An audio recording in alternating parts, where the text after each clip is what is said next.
when Mayoku sang Certified Loner, right, he had Onyeka in mind. After about 3 months of lousiness, why has Onyeka come out and suddenly she's trying to maintain composure?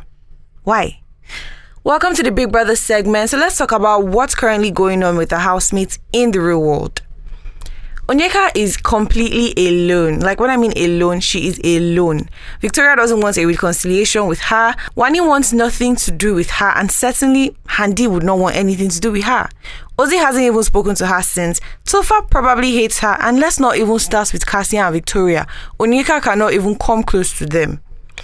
Her sudden calmness has raised a lot of questions, but I'm just going to ask two, right? Could it be that after she came out of the house, she saw the fan base that Victoria possesses and she wants to see if it would work for her too? Or could it be that she has finally seen the damage she caused for herself in the real world? No steeze or composure left. So is she trying to renew it?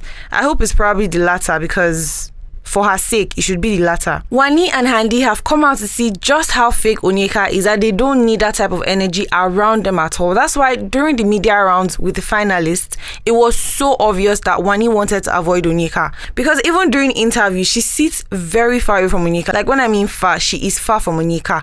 Wanni and Handi have come to see that what Kassia told them about her is actually true. And that time, Kassia was looking like a bad belly, right?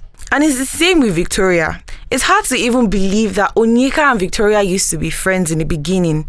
And I remember when Victoria used to get a lot of backlash and trolls from the house then. And Onyeka was an active participant in this trolling.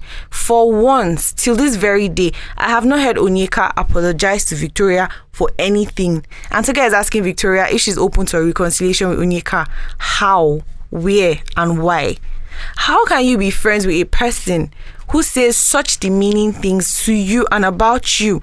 And Victoria is just honestly protecting herself. She said if there was no reconciliation in the house, why should there be one outside the house? And it makes a lot of sense. I remember saying that if Onyeka's character is a strategy in that house, then it could actually work against her and not for her. And guys, we are actively seeing the results, because there was a thin line between strategy and who you actually are in real life.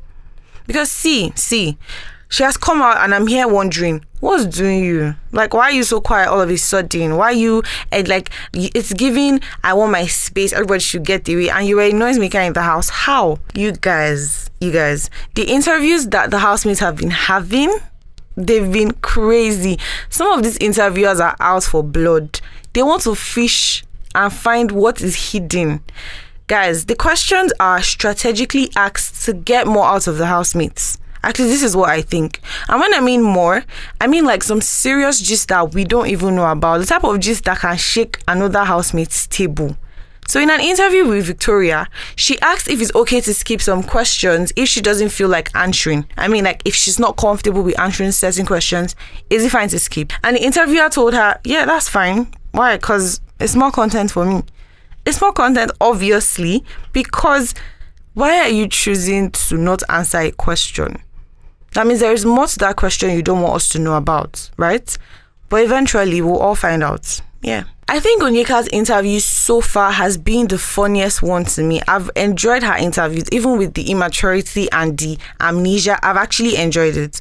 The interviewer asked her that, as Ozee was an active part of her highlights in that house, why did Ozee keep denying kissing her? And even when there are clips that show that it happened, and she said, I don't know, why are you asking me questions for Ozee? We haven't had a conversation about it, but when we do, I'll let you know. First of all, why is Onyeka deflecting the questions? Why are you deflecting the questions? And her throwing the question to Ozee is shady, because she knows that Ozee is her partner in selective amnesia. And then we know that if they now ask Ozee, he will simply deny it in that house, and he'll say he does not remember. When Ozee told Onyeka that I've done a lot with you, I don't know if you guys remember that clip, but Ozee told Onyeka, I've done a lot with you, insinuating that they've done shit. But even if they've not specifically told us what the a lot is, it's still worth looking into, right? Could it be that these two had some type of under the table deal to not bring to light the things that they do? Maybe they were their comfort buddies in that house. Or better still, they agreed that denying everything should work out for them, especially if they are both doing it, right? It makes sense. Two of us are doing something. I say, you, don't tell anybody about this thing. we'll act like we forgot or we were drunk or something, and it works for both of us. Nobody ever gets to know the truth, right? To be honest, there's no other way to say this, and it's giving premium side chick, because we all know that Ozee has a girl outside the house. So Onyeka is definitely comfortable, clearly comfortable with being a side chick. And even when she was asked about Ozee and Victoria, you guys, she said she didn't know they had a thing going on and it's not her business.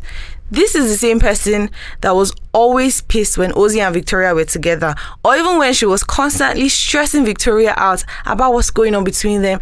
And now all of a sudden, it's not your business. And you're claiming you do not...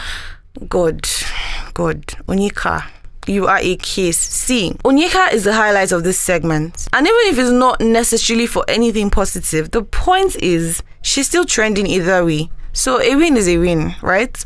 But there's no way to enjoy a win if you do not have friends. So it's still your loss. I just said I should tell you. Now let's talk about Kellyrae's enemies. You people were bashing the Double K team for wanting to focus their votes on Kellyrae alone, because these people are married, right? So either way, it's their win. But people were still angry about that. People still had a problem. Now, after he has won, he gave 55 million to his dear wife out of 60 million. And you people are still angry. What's your problem? What do you want from... It's like you people are forgetting that these people were not just a pair. They are an actual married couple. So the money is still for both of them at the end of the day. Like, am I making sense? He said it on the show too, that if Kassia wins the money, it is her money. But if he wins the money, it is still her money.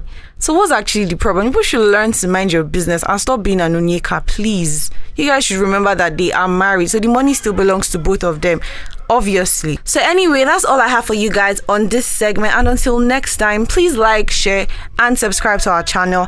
And the comment section is always open for your opinions, okay? Bye.